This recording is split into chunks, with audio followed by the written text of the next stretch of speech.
Welcome to today's explainer. I'm absolutely thrilled to have you here because honestly, we're going to explore a truly profound narrative.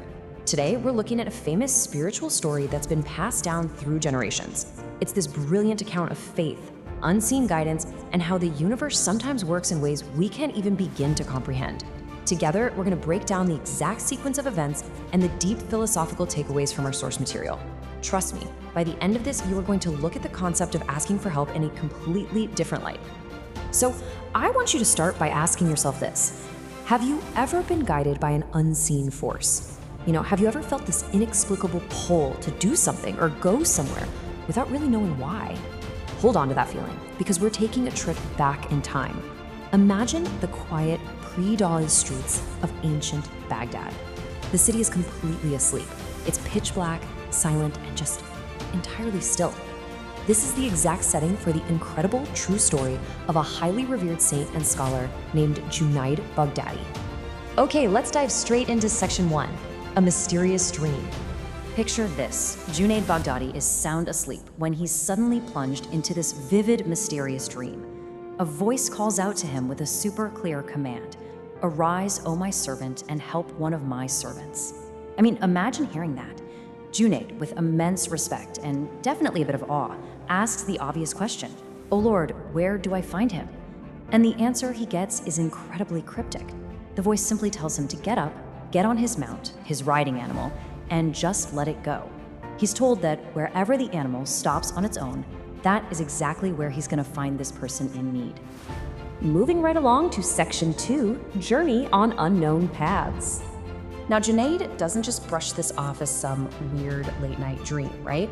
He wakes up just before Fajr, and his heart is just filled with this strange, unexplainable state. His actions are brisk. He's purposeful. He wakes up for prayer, performs wudu to prepare himself spiritually, and hops on his mount, riding out into those dark, empty streets.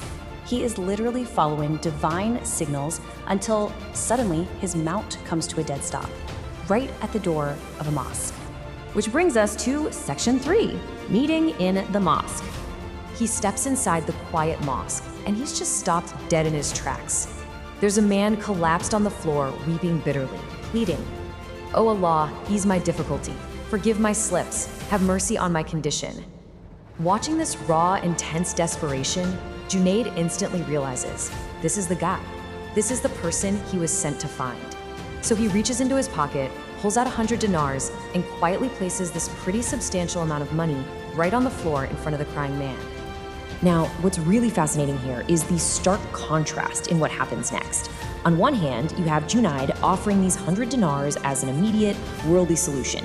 But the man, he takes the money and doesn't even look at Junaid. He doesn't say thank you. He just keeps crying, thanking God exclusively, basically treating the money as if it totally bypassed the human being who just handed it to him. And that takes us to section 4, the surprising answer. You can totally imagine the tension here. Junaid is a highly respected figure, and he's kind of confused by this complete lack of basic human acknowledgement. So, with totally good intentions, he leans in and gently makes one more offer. He says, "Brother, if this money doesn't fulfill your need, just ask around in Baghdad for me. I am Junaid Baghdadi." It's a very logical, very worldly attempt to give this man a continuous safety net. He's essentially saying, "Hey, I have resources, I'm well known, I can be your backup plan." Then, the crying man finally lifts his head. He looks at Junaid with absolute amazement, smiles at him, and delivers this brilliantly paradigm-shifting response. He says, "Do you want me to leave the one who woke you up to help me and instead wander the streets looking for you?" Wow, I want you to just let that sink in for a second. That response completely silences Junaid Baghdadi. He is left utterly speechless. So, the absolutely crucial point here is in section 5, what is the real lesson? Junaid totally thought he was the hero of the story, right? The wealthy benefactor swooping in to save the day. But the stranger in the mosque flips the script entirely. First off, he shows that the true fundamental connection in life is between the servant and the creator. Second, people and worldly resources, they aren't the actual source of help, they're merely the doors of his mercy. Third, having complete trust, tawakkul, means help is going to arrive from unimaginable paths. And finally, God does not forget his servants, even in the absolute darkest hours of the night. Which brings us to our final thought for today's explainer. The source text wraps up by advising us not to attach our hearts to people, but rather directly to the divine source. So I leave you with this to chew on. Is your heart tied to people, anxiously waiting for them to solve your problems? Or is it tied to the Creator, the one who can literally wake those people up in the middle of the night just to come and help you? It completely shifts how we view reliance, gratitude, and the unseen networks of support in our lives. Thank you so much for joining me to explore this incredible story today. Keep this perspective in mind the next time you find yourself in need.